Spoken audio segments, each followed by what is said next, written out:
Bonjour, ici FE4EEX et aujourd'hui on va parler d'un appareil de mesure qui sort de l'ordinaire. Le FX775 conçu par India Zulu 7 Lima Delta Golf, l'ami Antonio.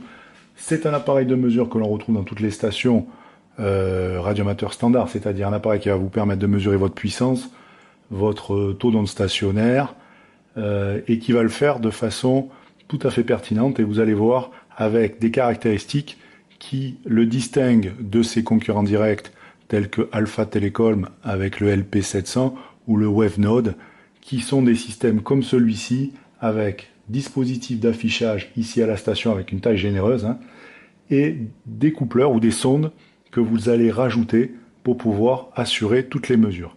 Alors, au niveau de l'appareil, déjà, vous avez une taille donc, qui est assez conséquente, c'est comparable à un pupitre de commande, un pupitre de rotor. Ça, c'est déjà assez confortable. Ensuite, ça marche en 12 volts. On appuie sur l'écran, ça le réveille. Et quand vous allez également passer en émission, ça va le réveiller. Donc, il est tout le temps, on va dire, en sommeil. Et dès que vous allez vouloir vous en servir, il va se réveiller tout seul. Donc, on va juste regarder la partie menu dans un premier temps. Je zoome pour vous montrer plus en détail à quoi ça ressemble. Donc, ici, l'écran d'accueil, vous avez un certain nombre de icônes, de touches que vous pouvez utiliser pour faire apparaître un affichage différent. Donc, l'affichage principal, c'est celui-ci. Vous avez la puissance, le ROS et un bar graft qui a une échelle auto-ajustable. Vous avez le bar graft aussi de la puissance moyennée, un bar graft pour le SWR et caractéristique donc ici la mesure d'impédance en temps réel et un fréquence mètre qui va vous permettre de savoir sur quelle fréquence vous êtes. Au-delà de ça, vous avez le calendrier, la température et l'humidité en interne du boîtier. Donc c'est assez joli, c'est assez esthétique. Si je fais tout de suite une transmission, on va s'apercevoir de la puissance de sortie. Ici, nous avons le ROS, donc c'est parfaitement plat. La fréquence a été échantillonnée, on est bien sur le 30 mètres. Et vous avez ici la caractéristique de l'antenne. Si je fais varier la puissance, vous avez le bar graft qui agit en conséquence. Alors ça, une première façon d'afficher, vous en avez plusieurs autres. Façon S-mètre. Voilà ce que cela donne. La puissance, le ROS, on retrouve toutes les caractéristiques qu'on a vues juste avant. Ensuite, oui, si je coupe pas l'émission, évidemment, il me refuse, c'est logique. Alors, je reviens au menu principal. Vous avez ensuite un menu pour une sonde VHF, UHF, on en reparle juste après. Un focus sur la caractéristique impédante de l'antenne. Un focus sur un affichage en dB. Hop, voici, en dBm. Un focus sur la partie fréquence mètre. Voilà. Et vous avez, si vous ne vous en servez pas, la possibilité d'afficher l'horloge, qui est somme toute assez sympathique, assez élégante.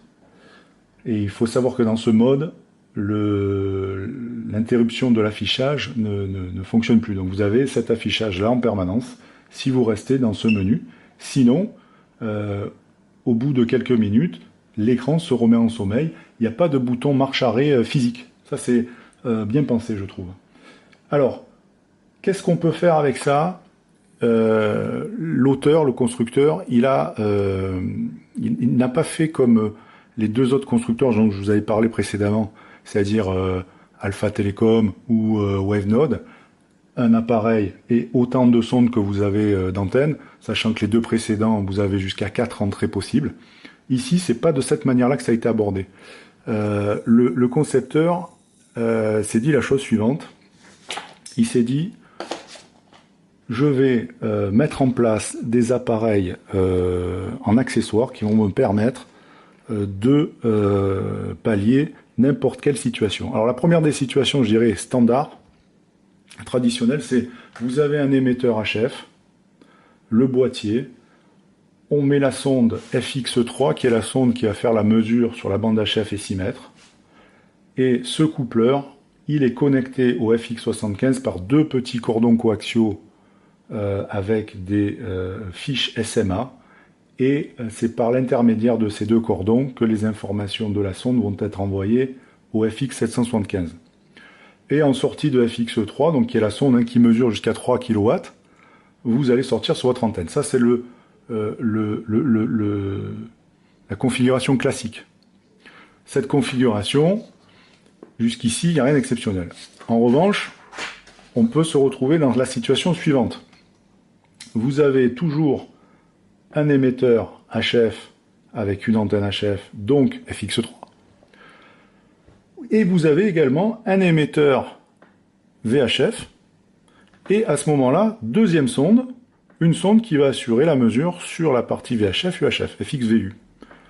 On sort sur une antenne. Alors, ici, vous êtes toujours relié avec les cordons SMA, je ne les ai pas fait apparaître.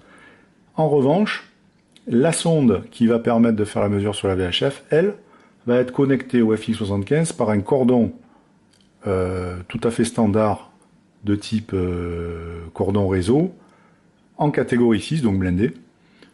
Et vous allez avoir donc les informations qui vont passer par cet autre canal. Donc, de la HF, de la VHF, pas de problème, on sait faire, il suffit de mettre deux sondes différentes. Maintenant, vous allez pouvoir me dire, oui, mais si je possède un émetteur avec plusieurs antennes sur la bande HF, pertinent, c'est souvent le cas.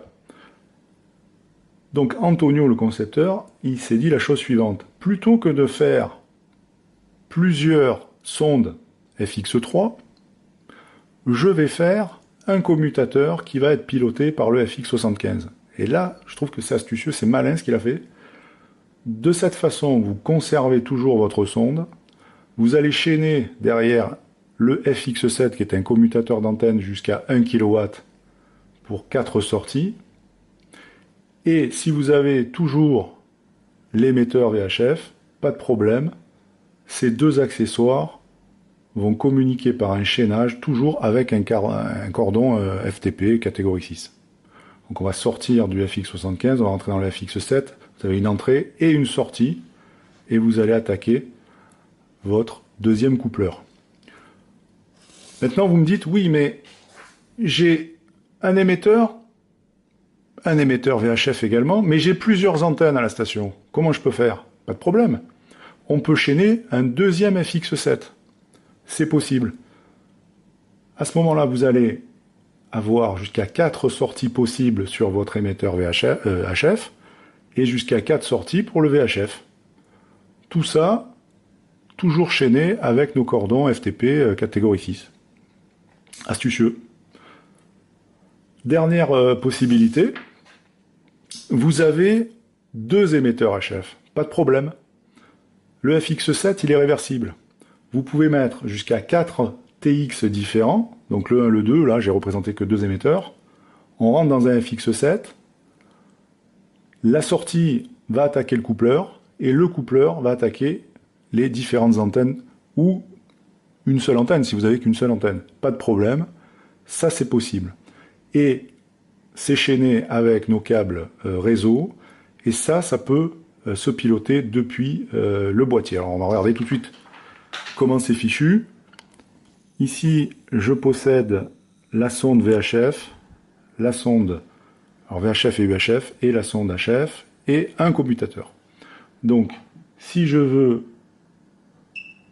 jouer sur mon commutateur, j'ai bien 4 sorties ici. Et si vous avez un deuxième commutateur FX7, donc le switch, vous allez avoir un deuxième affichage en dessous et vous allez pouvoir faire votre brassage. Si jamais vous voulez le piloter directement depuis l'écran de mesure, c'est possible, il y a un raccourci juste ici, et on retourne à notre switch. Super. Alors au niveau de la sonde VHF, la sonde VHF, elle est ici. Voici la sonde VHF, donc on est en VHF où je peux permuter pour basculer J'y arrive pas. Allez, ici, voilà. Je peux permuter pour faire une mesure sur la bande 70, ici sur la bande des 2 mètres. Et on va voir ce que ça donne. Une émission. On y est, voilà. Donc là, je suis en AM. Alors ici, vous allez, à la différence de celle de tout à l'heure, parce que c'est la sonde, elle n'est pas connectée de la même manière. Rappelez-vous, ce sont des câbles FTP réseau type LAN. Donc, vous n'avez pas ici la possibilité de faire fonctionner le fréquence-mètre. Donc, vous n'avez pas non plus la caractéristique de votre antenne au niveau de l'impédance. En revanche, on retrouve les mêmes affichages qu'on a vus précédemment, c'est-à-dire une puissance ici, alors elle est moyennée. La puissance réfléchie, et ici une idée du ROS. Et on retrouve ici les puissances, donc les puissances allées, puissance retour, et le SWR, là cette fois-ci en chiffres.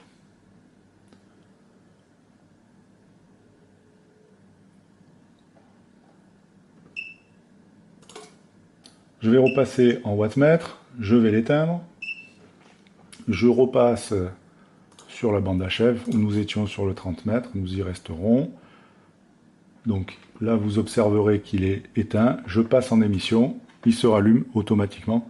Ça aussi, c'est assez bien pensé. Alors je n'ai pas la possibilité de vous montrer les sondes physiquement, ni même le commutateur FX7, parce que tout est intégré. Donc, de la même manière, ce n'était pas forcément pertinent de vous les montrer.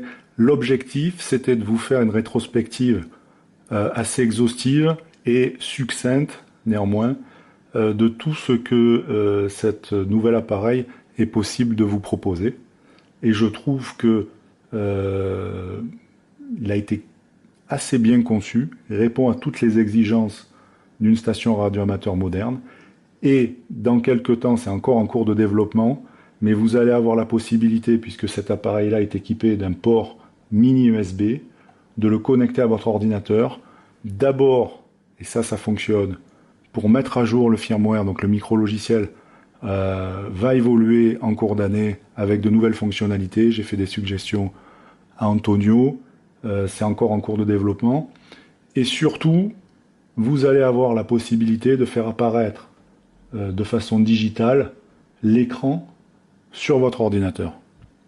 Et ça c'est bien parce que pour tout ce qui est remote, vous allez avoir, de la même manière que le fait un pupitre de commande moderne ou le pupitre de commande Ultrabeam, la possibilité aussi d'avoir des éléments qui apparaissent sur l'écran d'ordinateur pour éventuellement en prendre la main à distance ou avoir tout sur l'écran, ce qui n'est pas non plus impertinent. J'espère que la vidéo vous a plu, c'est la première vidéo en français de ce type d'appareil. Je remercie Antonio de me l'avoir confié et je vous dis à bientôt sur la chaîne.